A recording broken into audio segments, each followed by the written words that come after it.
Warga Palestina di jalur Gaza masih hidup dalam kondisi yang memprihatinkan dan terancam kelaparan. Dunia internasional kini terus mendesak Israel membuka akses masuk secara bebas bagi lembaga-lembaga kemanusiaan untuk menyalurkan bantuan makanan ke warga Gaza. Di tengah kecaman dunia dan pergerakan relawan internasional menuju jalur Gaza, Zionis Israel tetap saja membombardir jalur Gaza yang mengakibatkan puluhan warga sipil terbunuh. Ya, padahal sejumlah warga Israel sendiri telah marah kepada pemerintahan Israel yang dinilai enggan untuk melakukan gencatan senjata. Informasi lainnya, Zionis Israel benar-benar kejam dan brutal. Puluhan warga sipil Palestina yang sedang mencari bantuan kembali dibunuh dengan ditembaki saat mereka sedang antri untuk mendapatkan bantuan.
Konflik bersenjata di Gaza menciptakan krisis kemanusiaan yang serius dan memunculkan pertanyaan mendasar tentang kepatuhan terhadap hukum humaniter internasional.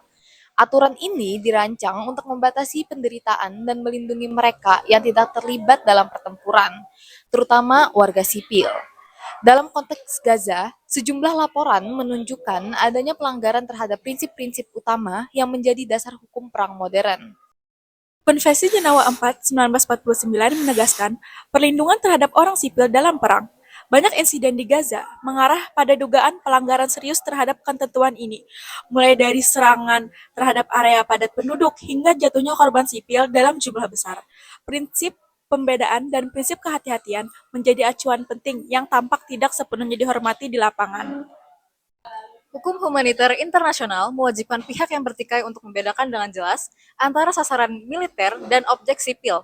Serangan terhadap rumah sakit, sekolah, atau pemukiman tanpa alasan militer yang sah dapat dikategorikan sebagai kejahatan perang. Selain itu, prinsip proporsionalitas mewajibkan agar kerugian sipil tidak melebihi keuntungan militer yang diperoleh.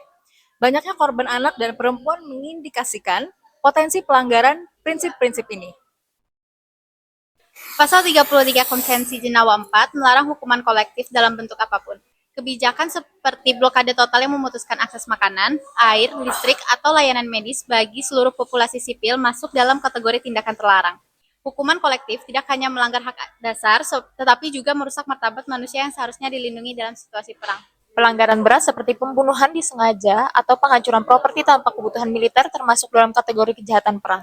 Mahkamah Pidana Internasional melalui Statuta Roma memiliki kewenangan mengadili individu yang bertanggung jawab atas kejahatan perang dan kejahatan terhadap kemanusiaan. Palestina merupakan negara pihak dalam Statuta Roma, sehingga ICC telah membuka penyelidikan resmi terkait situasi di Palestina dan Gaza. Ini menegaskan bahwa aturan HHI bersifat mengikat, dan setiap pelanggaran tetap membawa tanggung jawab hukum.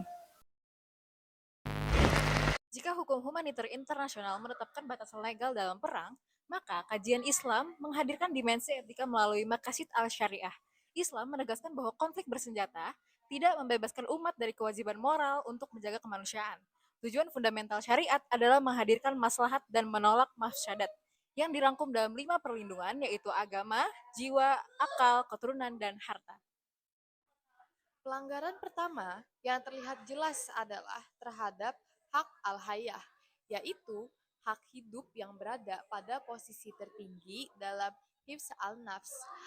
Islam memandang pembunuhan satu jiwa tak berdosa sebagai kejahatan terhadap seluruh umat manusia.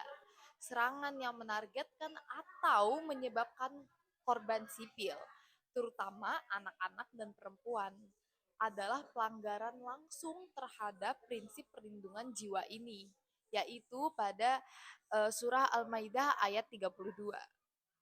من أجل ذلك كتبنا على بني إسرائيل أنه من قتل نفسا بغير نفس أو فساد في الأرض فكأنما قتل الناس جميعا ومن أحياها فكأنما أحيا الناس جميعا ولقد جاءتهم رسلنا بالبينات ثم إن كثيرا منهم بعد ذلك في الأرض لمسرفون. Ayat tersebut menegaskan bahwa manusia tidak boleh dizolimi atau dihilangkan nyawanya tanpa alasan yang sah.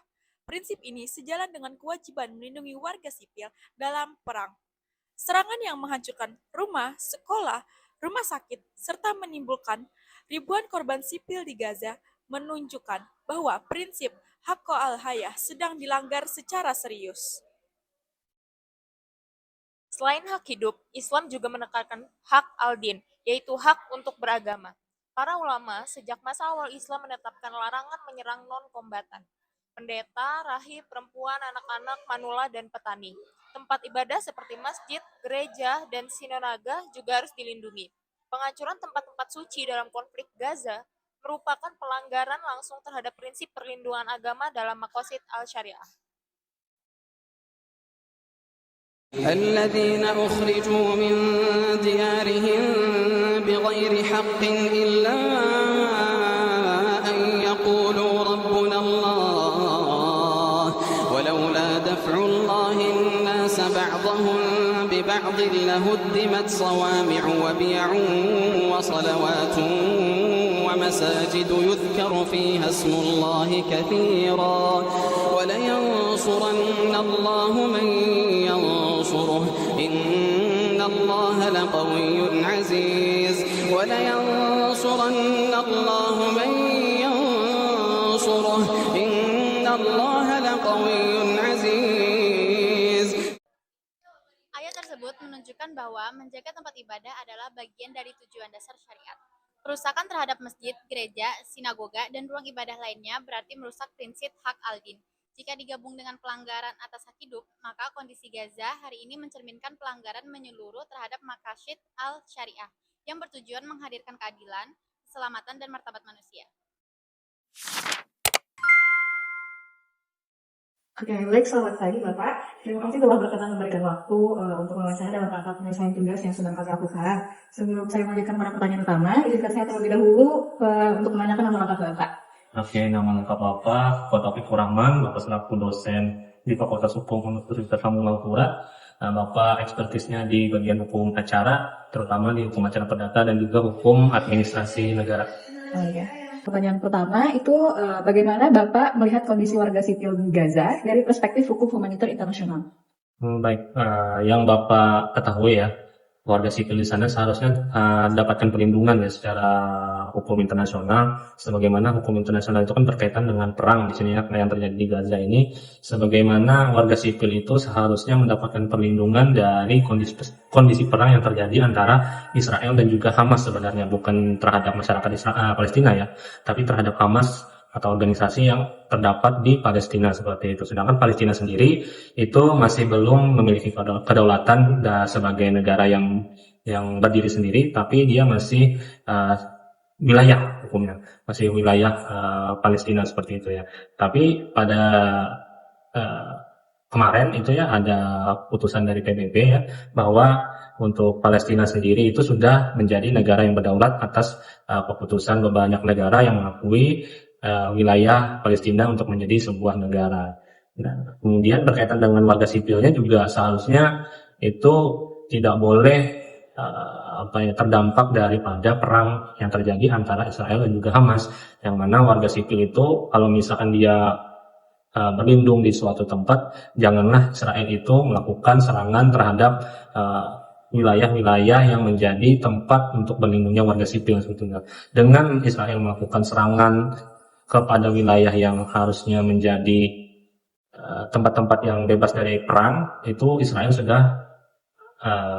sudah melampaui batasnya dalam hal perang ya, hukum perang, yang mana hukum perang tersebut tidak boleh menyerang wilayah-wilayah seperti kesehatan, fasilitas pendidikan, kemudian fasilitas ibadah dan segala macam. Tapi yang kita tahu, Israel itu malah melakukan serangan terhadap wilayah-wilayah tersebut, yang mana di dalam situ kan ada warga-warga sipil juga, yang mana warga sipil itu kan memiliki hak untuk hidup, hak untuk keberlangsungan hidupnya, mendapatkan makanan, pasokan listrik dan segala macam. Ternyata pada saat perang terjadi itu semua diblokade oleh Israel. Nah, itu yang terjadi di Palestina terhadap warga sipil di sana ya.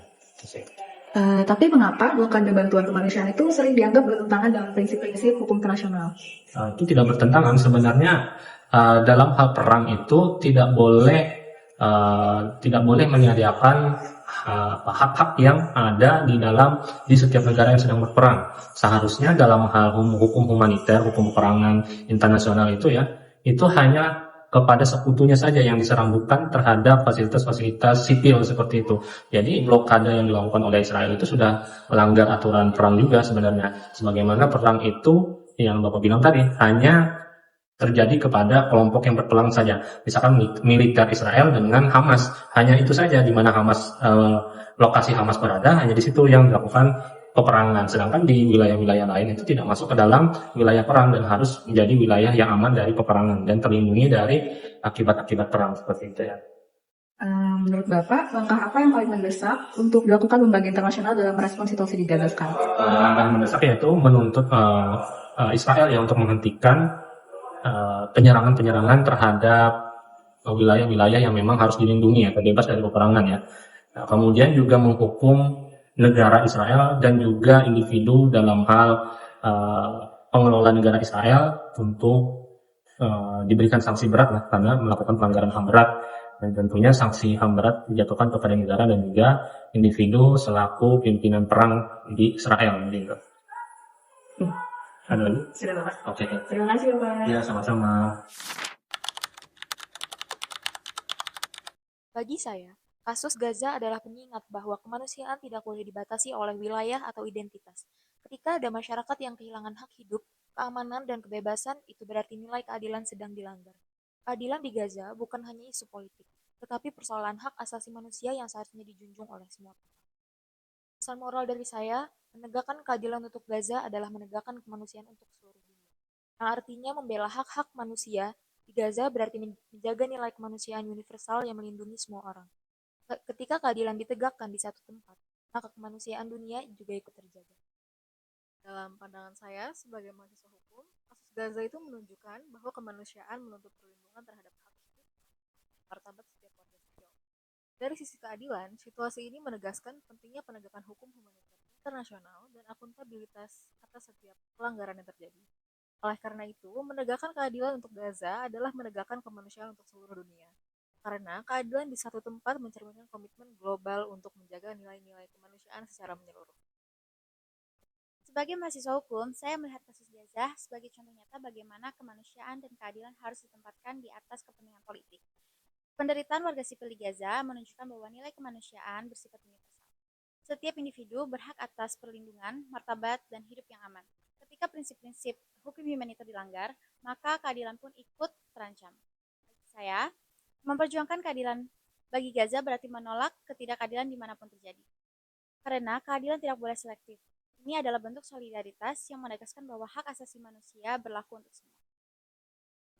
Menurut saya, kasus Gaza menggambarkan bahwa kemanusiaan menuntut pengakuan terhadap hak dasar setiap orang untuk hidup aman dan bebas dari kekerasan. Dalam konteks keadilan, kondisi tersebut menunjukkan perlunya penegakan hukum internasional agar setiap pelanggaran terhadap warga sipil dapat dipertanggungjawabkan. Karena itu, menegakkan keadilan untuk Gaza adalah menegakkan kemanusiaan untuk seluruh dunia. Menurut pandangan saya, mahasiswa hukum, kasus Gaza menunjukkan betapa pentingnya kemanusiaan dan keadilan. Karena penderitaan yang dialami masyarakat di sana menggambarkan bagaimana hak hidup dan martabat manusia bisa hilang ketika kekerasan terus terjadi. Hal ini menjadi pengingat bahwa kita semua memiliki tanggung jawab moral untuk peduli dan membela yang tertindas. Sebab, menegakkan keadilan untuk Gaza adalah menegakkan kemanusiaan untuk seluruh dunia.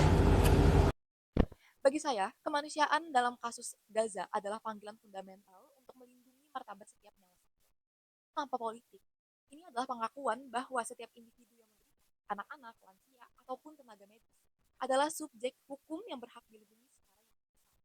Sebagai calon penegak hukum, kemanusiaan berarti menegakkan hukum humanitaris. HHI menuntut perlindungan sipil dan memastikan perlindungan tersebut di Gaza adalah kegagalan peradaban dan kemanusiaan. Sementara itu, keadilan di Gaza adalah penegasan bahwa hukum internasional harus berlaku secara universal dan tanpa syarat. Keadilan adalah tuntutan untuk akuntabilitas total bagi setiap pelanggaran hak asasi manusia dan HHI. Keadilan menuntut 3 hal: perhentian segera penderitaan sipil, pertanggungjawaban bagi pihak yang melanggar hukum, dan pengakuan mutlak terhadap hak-hak fundamental warga Palestina. Kita harus menunjukkan empati dan keadaban dengan menolak standar ganda dalam penegakan hukum. Keselamatan jiwa harus segera diprioritaskan di atas krisis di Gaza adalah ujian terbesar bagi sistem internasional. Jika kita bersikap selektif dan dalam menegakkan hukum di sana, rusak fondasi nilai kemanusiaan yang besar. Oleh karena itu, saya berpegang teguh pada pesan moral ini. Menegakkan keadilan untuk Gaza adalah menegakkan kemanusiaan untuk seluruh dunia. Menegakkan keadilan di Gaza adalah tindakan konsistensi moral kita untuk memastikan bahwa prinsip perlindungan sipil akan selalu berlaku, manapun konflik terjadi.